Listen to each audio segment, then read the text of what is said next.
Hey guys, and welcome back to the channel. This is T and J. And if you guys are new here, feel free to hit the subscribe button and the like button and hit the notification bell so that you can be notified for new videos. For our OG gang, hey guys, how are you? And I hope that you guys are subscribed and you guys hit the all notifications tag too. Yeah, we hope everyone's doing great. Today in this video, we've decided to do a little bit of a deep dive and decoding of the reason why Halle Bailey was likely chosen for her role as Ariel, as opposed to somebody who other people might feel might have fit the role better.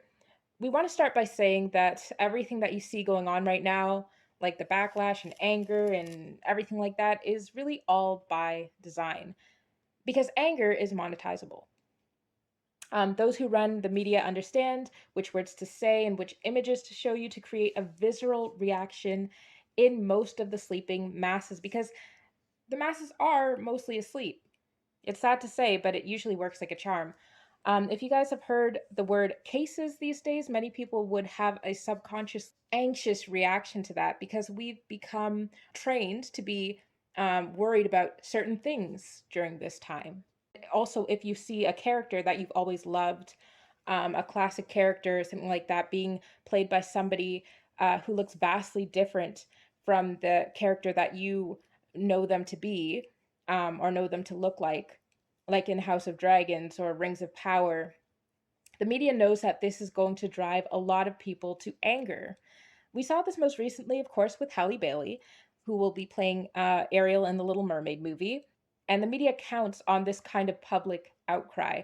It knows that you're a properly programmed robot and not our, of course, not the people who rock with us, because we know that you guys can see what's going on. But, the masses are properly programmed and their emotional reactions are so predictable to the people that are in charge of the media. And they love that it causes fighting among the masses over trivial things. But what most of us don't realize is that every time that we allow people to get a rise out of us, we're giving ourselves up to be an energetic food source for those who feed on lower emotions. Like, if you find yourself tired all the time, pay attention to where you're placing your energy. If you're always angry or you're sad or anxious, what are you exactly watching? What are you listening to? Which articles or threads are you reading online? Like, pay attention to how the things you consume every day make you feel, because many of these things were designed to put us in our lower emotions, to make us feel angry or sad. There was an insider, I believe, I think it was last year, who exposed Facebook for purposely doing this, for purposely pushing out content to people to stir up feelings of anger. In their personal algorithms Yes. Yep.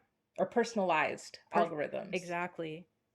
Like, you do have to realize that, like, you are being energy harvested.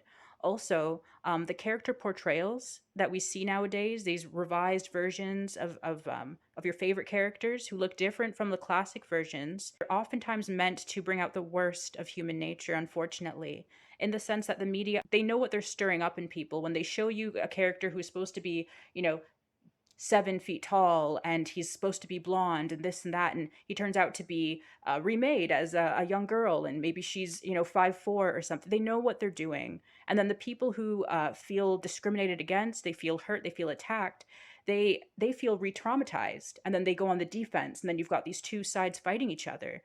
I've seen so many people online say that they're going to watch this Ariel movie 5 times, just in retaliation, just to show the other side that the movie can be successful. And then in the meantime, you see people who are going to hate watch it so they control these people on the other side. Basically, it's like, who wins when you do that? Showing your support is one thing. It's awesome and it's beautiful, and we're not saying don't do that. Representation is good. Of It's course. important. Representation is important, so we're Of not trying to course. downplay that either. You know, I'm It's sorry. just that at some point you do have to see that there is energy harvesting going on and there's money grabbing going on. And of course, like we said, it's not due to representation. Representation is beautiful. It's the outrage, it's the discourses, it's the comments, the articles, all of that stuff. That is the problem. Who's going to benefit from the people who engage in all of this anger and all of this hoopla? It's only the theaters and Disney. They are the true winners in all of this. Meanwhile, there's bigger and, more important things going on in the world.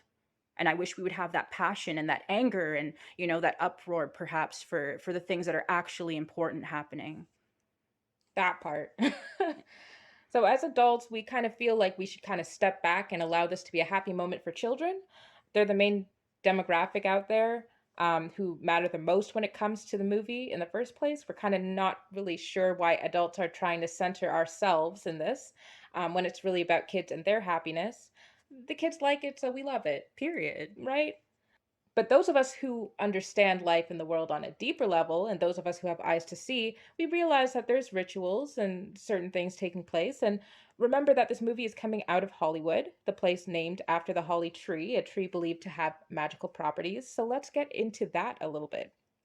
Now, the mainstream story surrounding the casting of Halle Bailey is that she was chosen for her voice. She has such an ethereal and beautiful voice. If you guys had seen the 2019 Emmy Awards performance, they sang "Where's the Love."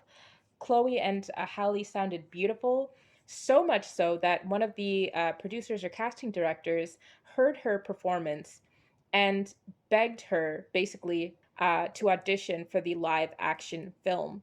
She possesses a voice that a sea witch would want to steal, which makes her perfect for the story.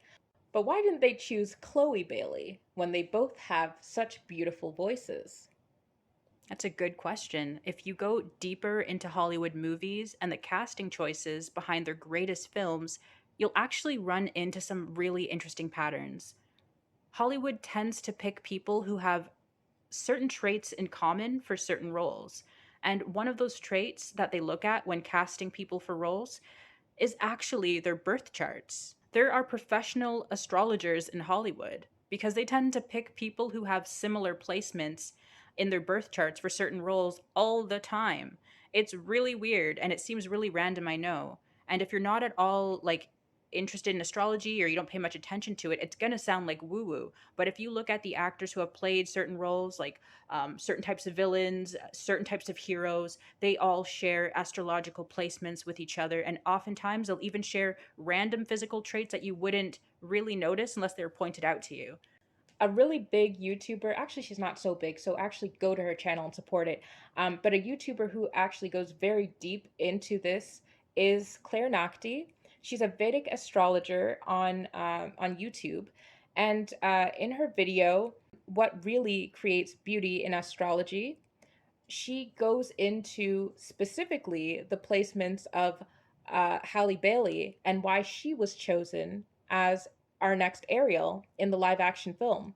So we felt like there is no better way to portray what she's saying rather than to just quote her herself.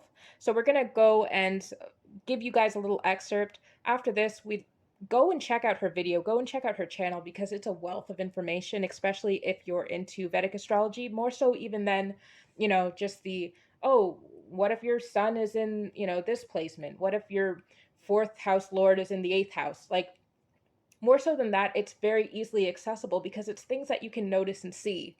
So, this is the excerpt. We're going to get into it really quickly. She says, "The planet Saturn brings something very airy and ethereal to the appearance.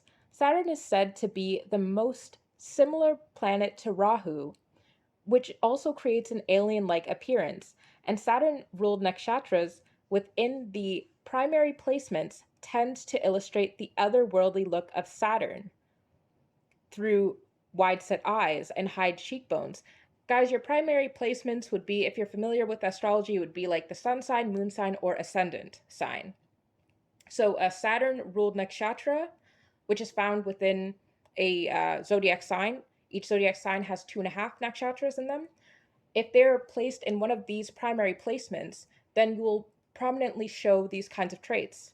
Women with such placements are often cast in roles of mermaids, for example. And on a side note, this particular trope tends to concentrate the most in Uttra Bhadrapada, of which Halle Bailey is an Uttra Bhadrapada sun. This is fascinatingly ruled by Ananta, the serpent of the deep, and it can't be denied that the mermaid facial appearance and role casting extends to the other two Saturn ruled nakshatras as well, like Pushya and Anuradha, which are found in respectively Cancer and Scorpio. It was so interesting hearing about the specific like physical characteristics of those placements. The actress who played Beth Harmon in Queen's Gambit, she immediately came to mind, like the high cheekbones, the wide set eyes. And when we looked it up, she too has a Saturn ruled nakshatra as one of her primary placements. So while some people wanted Madeline Pesch from Riverdale to be cast as Ariel, they said, "Oh, she's got the look, she's got the skin and the hair, and it should be her." She doesn't have the placements that Hollywood appreciates for these type of roles. She'd probably make a amazing Ariel cosplayer though, because like I get it, but it was very interesting to see that they actually would not consider her. She would be considered for more sexy roles or the conventionally pretty girl, rather than being cast as something ethereal and fairy like, and mermaids and stuff like that. So that was really interesting to see. Because of her prominent nakshatra in Dhanishta, which is like that's the same nakshatra that's prominent in celebrities like Marilyn Monroe and Megan Thee Stallion, people known for their bodies and sex appeal, which that's not really in our Beth Harmon character or in the Ariel character.